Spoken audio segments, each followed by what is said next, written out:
Hey guys, so I want to do a performance and speed comparison here between the iPhone X and the iPhone 8 Plus. Let's start them up at the same time. And I know how to start it up now. Go. Oh, nearly. Go.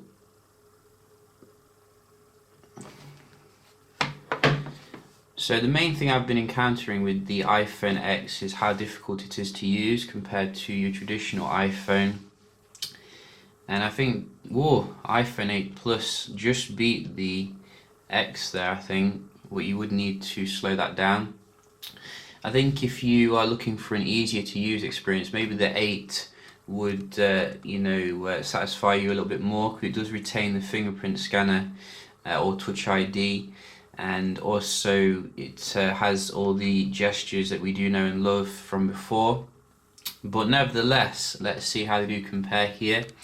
We're going to open up a few apps. Everything's been closed down, and see if there's any differences here.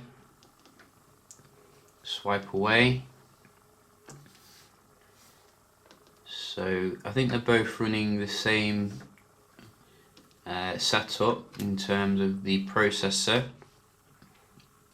You can see the 8 Plus is easily keeping up here, which I think Apple should have put a souped up version of the A11 Bionic in there to give you that edge in terms of the performance. But then again, I think you are getting some other benefits in terms of display, etc., which can't be discounted. Let's have a look at some third-party apps. Again, identical.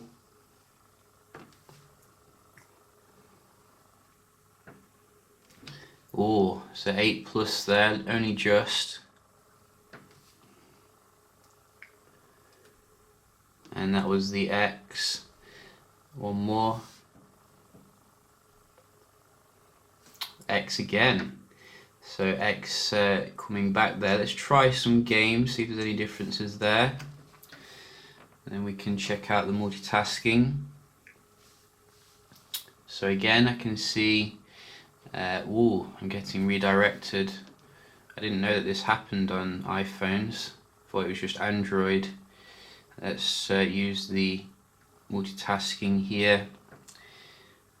And yeah, again you can see I think the X is doing pretty well when it comes to your games. Definitely in terms of display, I mean the contrast level is out of this world. Makes the colours pop, etc.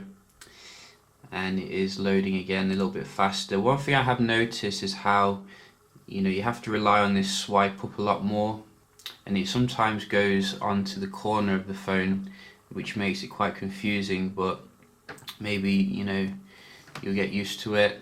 You can see this bar here is now on this side, whereas it was on that side before.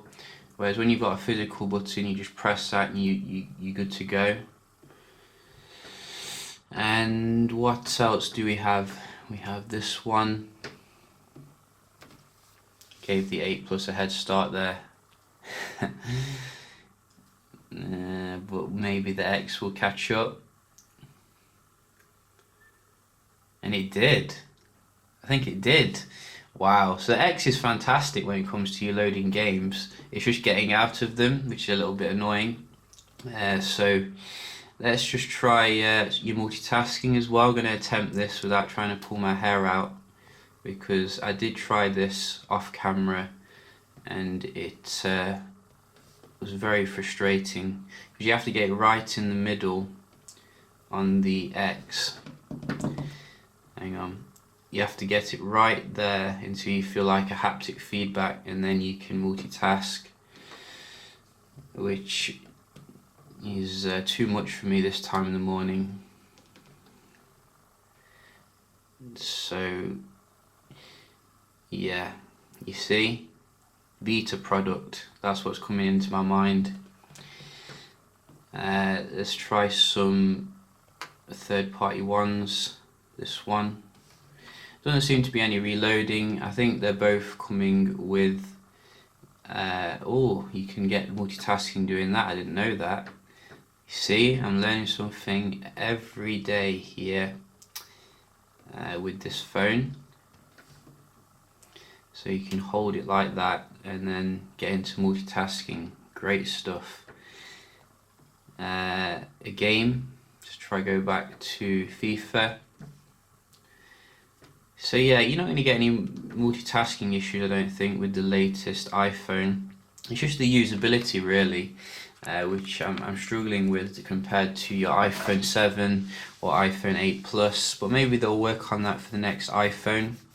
But if you're looking for, something which stands out, then I definitely think the X definitely does. It does have some functional benefits apparently as well. The telephoto lens comes with optical image stabilization, so it is better for low light and stability. I probably will do some tests on the camera as well, see how it does compare against some high-end phones. But if you can only afford the 8 Plus, you're not really missing out really, I think, in terms of the core experience, and actually it's easier to use day to day. But obviously it has got a kind of boring form factor. I just wish that Apple did something like Samsung and put like a home button there or something to use the phone easier. But yeah, just a quick comparison here between iPhone X and iPhone 8 Plus. We'll do some other comparisons as well. I hope you find it helpful, and I'll see you in the next one. Cheers.